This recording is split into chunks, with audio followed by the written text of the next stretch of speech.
Hey everyone, and thanks for taking the time to view my presentation on video game ethics and education. In this document, we're going to be talking about the ethical educational impact of video games can have on our society. We'll discuss teaching tools, ethical concerns about content, and how ethics could be applied within the medium. We'll compare video games as a medium to other forms of entertainment that fulfill a similar goal. We're going to use all kinds of references in this presentation, including academic and non-academic resources, journals, other papers, articles, and possibly videos.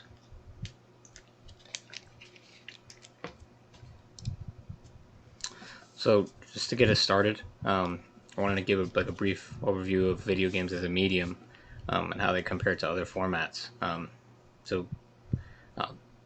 Since their inception, they've become increasingly popular, video games that is, as a media format, and with this attention, they've grown to encompass other uses outside of just entertainment. Some of the most common forms of this are education, training, and more. They kind of bundle up the best characteristics of other media formats that books and films can provide, while offering the unique selling point of interactivity. With the format being able to respond back to user input, it makes this media format extremely powerful, and it opens up new possibilities for video games to be used for other tools like education and such. I went one slide too far.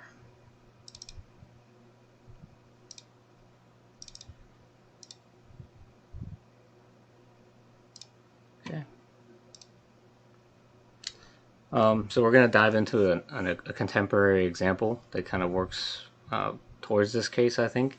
And I want to talk a little bit about Minecraft and give a bit of a background for others that haven't played it or seen it in media or other avenues. But initially developed by Mojang in 2011, essentially it's a procedurally generated sandbox made up entirely of like 1x1 cubes.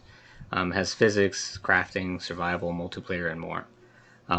It was really popular when it released, and it only has maintained that popularity as time has gone on. And now it was acquired by Microsoft more recently. One of the unique aspects of it is the fact that its internal systems and logic can be exposed to the user group. And what I mean by that is you can go ahead and write your own code in Minecraft. You can interact with the source code on the back end, and you can kind of tailor the experience to be really anything you want. That level of modification unlocks all kinds of creativity from the user base. Let's see. Yeah, with this kind of freedom, players and project teams are empowered to create anything they can imagine. This fact has enabled many users to engineer the game to be used as an educational tool. It is actively used in school systems across the globe today. There's a lot of different versions. There's an educational version of Minecraft, and before the more formal educational version, which we'll touch upon a little bit later, people were making their own versions of Minecraft or modifying Minecraft to serve as like modules for learning chemistry or learning specific forms of mathematics, or creating museums in Minecraft to talk about real life content. Okay, here's the educational Minecraft version. So this is a specific version of Minecraft that's packaged and distributed by Microsoft to people that want to buy licenses for it, like school systems or school boards.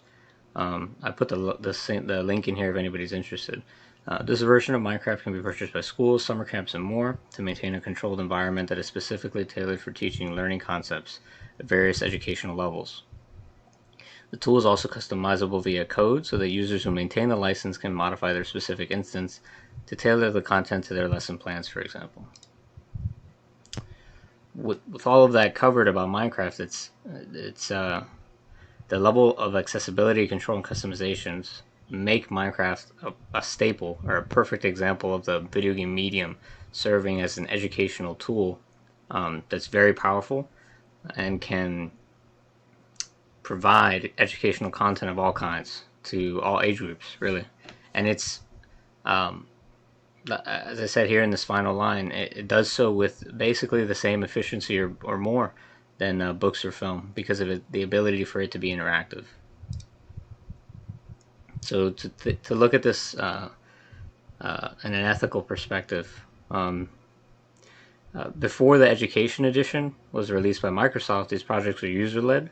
So all of the content that was being tailored for an educational aspect was created by motivated users of people who wanted to provide this content and were not necessarily being compensated for it or had any reason to do so other than they could. This was an issue earlier in the game's lifespan when being considered in educational spheres because none of this information was vetted by outside sources, in a formal setting. So it was difficult for schools to pick up Minecraft quickly, even though it was a tool early on for educational settings. The educational version of Minecraft that Microsoft did eventually release has pushed it forward a great deal. And you could see Minecraft being used in schools today across the globe.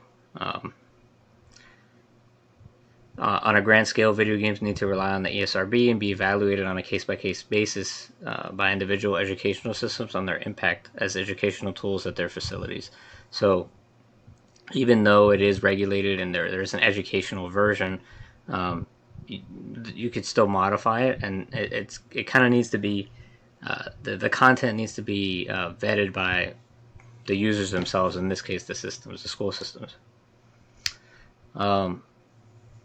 Yeah, so I mean, we all know that too much of a single thing is technically considered to be bad, and media formats like film, books, and games should all be scrutinized under the same umbrella. I think they should be considered. Should be consumed in moderation by the audiences they were intended for. A specific example I have here is of a JET program teacher who was previously teaching English in Japan. She shared her story online in an article regarding how she would use video game references that were popular in the West and the East to incite an interest in learning English. This familiarity with the subject matter helped to incite an interest in the topic at hand. And from an ethical perspective, video games being used in the educational sphere fall under utilitarian and deontological schools of thought. At a grand scale, providing a media format that maintains an unparalleled level of interactivity can only enhance and enrich the learning experience for most students across the globe. From a developer perspective, they need to be conscious of the power they hold when working on games that might be used for these purposes. It will be their duty to ensure that the content is accurate and targeted towards their audience and ethically appropriate. So this leans towards the deontological themes. At a global level, video games as a source of entertainment have already permeated aspects of our lives, using them as educational materials is being researched, and in some cases is already being utilized to great effect. Using them more and providing a greater focus on them as educational tools will only make them more impactful on the education systems of the globe. And in closing, this presentation overall on my paper, which goes into more detail, stands to support the further development and use of video games as educational tools where applicable. I think that they possess a unique quality that helps them to deconstruct barriers to learning complex topics, and they provide a level of interactivity that is unmatched by other media formats. Ethically, video games typically serve as forms of entertainment and should fall under the same scrutiny that utilitarian and deontological theorists view books and film. We already have systems in place to police content in video games, and they're already being passed through this global filter on a region-by-region basis. They're being utilized on a global scale for educational purposes, and this should continue to grow.